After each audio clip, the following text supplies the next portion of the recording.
Sage Wanderer here, and welcome to Coffee Talk! So today, we're asking a question. What is Bigfoot? Now you're like, Sage, why are you having a coffee talk on the Sasquatch? I thought you was a true believer. I am.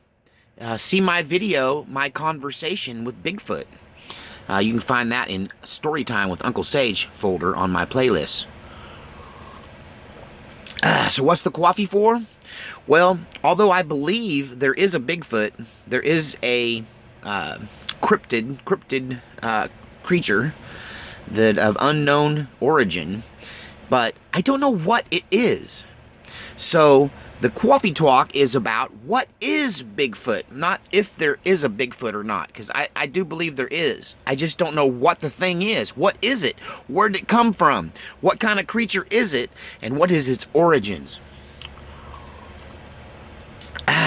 So, I'll start with the old Marine's opinion. Now, it was something that he and I both like to have a conjecture about and discuss. And one of the things we bonded on was the existence of Bigfoot. And the old Marines' theory was Bigfoots are, or big feet, Bigfoots or big feet. Is Bigfoot plural for Bigfoot? I don't know. But the big-footed ones, he believed that they were simply an undiscovered species of North American ape that just happened to be bipedal. I think that's kind of the most common belief on what a Bigfoot might be. But then there are a lot of other theories out there. And that's what the coffee is for, some of these other theories on what Bigfoot might actually be. Now, many of you have heard me talk about my bishop from when I was a pastor. And he had a lot of out there ideas, and one of them was concerning Bigfoot. Me being more of the belief that it's the North American undiscovered ape. You know, every continent's got an ape. Why wouldn't the North American continent have an ape? So, it's just the ape of the Americas. They're just really good hiders, and they bury their own dead. I believe that. And they may bury their own scat, like a cat, like a human. Humans bury their dead, and humans bury their scat. Unless you live in San Francisco. Side point. Sorry. These are supposed to be non-political. Just saying there's a lot of poo on the streets in San Francisco, apparently. But anyway, so, but my bishop, what did he think it was? He believed they were interdimensional demon beings, that they were somehow evil. And they're interdimensional beings, and that's why they can appear and disappear, because they're slipping in and out of our dimension. And that there's some kind of interdimensional traveling creature, I don't know. Somehow they have the ability, according to him, to appear and disappear, so he equates them more to like the skinwalker shapeshifters of native lore. And he claims that they're evil or bad or somehow demonic. Well, that's one theory. What's another theory? Well, some people think that they're a government research project gone awry. Don't. Now, as a Dean R. Koontz fan and a fan of the Watcher book, I do think that that's an interesting concept. However, how does that explain Native Americans' very established folklore concerning the big-footed ones? So that doesn't really explain how the Native Americans know about him, because obviously we weren't around in those days to have created a Bigfoot monster. Or maybe we did and we time traveled there. Don't. Busted phone. It's not an acid trip, it's a busted phone.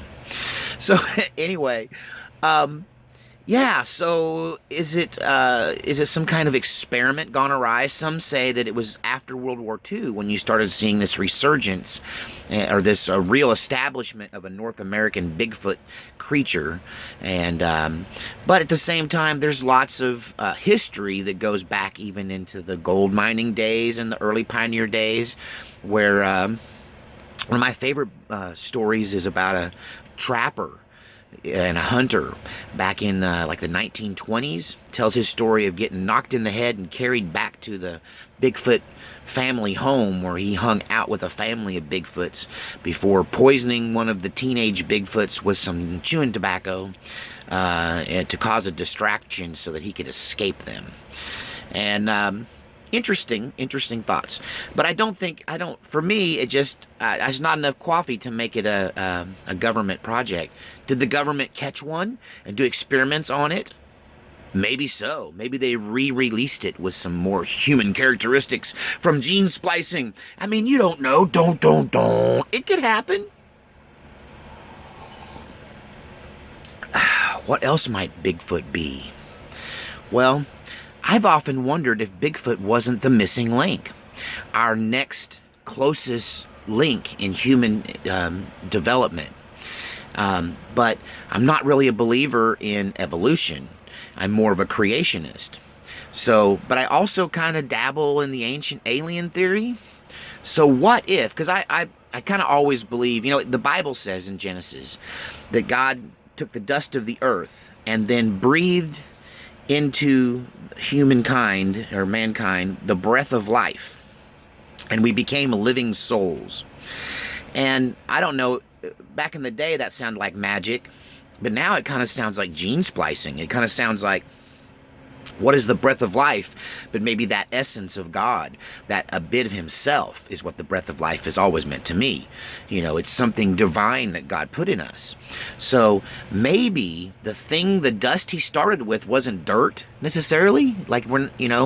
Maybe it was pre-existing DNA material that was already part of the previous, that's what I'm looking for, creation. So maybe the created being we know as Bigfoot is actually the DNA donor for the human being, or the dust that God made us out of. Missing link, DNA donor to the human experiment that God created here. I don't know. I know a lot of church people are going to get bent out of shape, but if that bothers you, then go back to the North American ape thing, But I think it's interesting that many hunters who zero in on a Sasquatch and put their crosshairs on it fail to pull the trigger because they said it felt like murder. That they were so close to human beings that they couldn't actually shoot them because it just seemed wrong. That their conscience on some level refused to let them shoot them because it just felt like murder. Don't. That does give some credence to it being a very close relative of the human species. If not the DNA donor for God, then he made the Sasquatch and then went, I could go one further better and make a human being. I have been accused of looking like a Sasquatch, especially when I had long hair and a beard. See some of my early videos when I had long hair and a beard. One night, I left a mountain nightclub on like a roadhouse up in the mountains after a gig, and some of the fans that were leaving the club at the same time left when I did, and I was walking next door to the little boarding house hotel room that came with the gig, and I was walking past one of the clients, one of the patrons of the night, and I said, "Boy, this looks like a good place to see a Bigfoot." And he turned and looked me up and down and he said, "Son, you kind of look like a Bigfoot." So I have corroborating evidence that I have a Bigfoot characteristics. I will tell you, that was my nickname. That's what the old Marine called me, because I was so much bigger and hairier than him, because he was kind of hairless and short. And he called me Bigfoot, or Sasquatch. And my son, y'all have met him, many of you call him Jethro, but he's a 6'4", 6'5", men's 15 shoe. And yeah, he looks a little bit like a Bigfoot, but we've always called him Bear, because he's always been bear-like. So, anyway, what do you think Bigfoot is? Is it an interdimensional being? What about an alien? I can't help but think of Chewbacca when I think of Bigfoot. What if Bigfoot and Chewbacca are like the same thing? You know, what if the powers that be know something more than we do, and Bigfoots are aliens living amongst us? Maybe they have a hidden language and can speak. Maybe brrr actually means something. You know, Luke Skywalker and Han Solo pretended that they knew what Chewbacca was saying. So maybe Bigfoot's got a language. What do you think? Is that why they're so organized and so private and so secret and so hard to get a hold of, is that they can talk back and forth, discuss the best way to avoid human beings? I'll say this. If I was a, 10 to 14 foot bipedal ape with higher level of intelligence living in the Pacific Northwest wilderness, I'd avoid humans too, at any cost. Don't. Just stay away from them. They're no good. Hide. You don't want nothing to do with them. Antifa might get you, or something like that. I don't know. Yeah, I only hang around humans because I am one. All right, what do you think Bigfoot is? Leave your opinions and stories and ideas in the comment section. Until next time, thanks for watching Coffee Talk.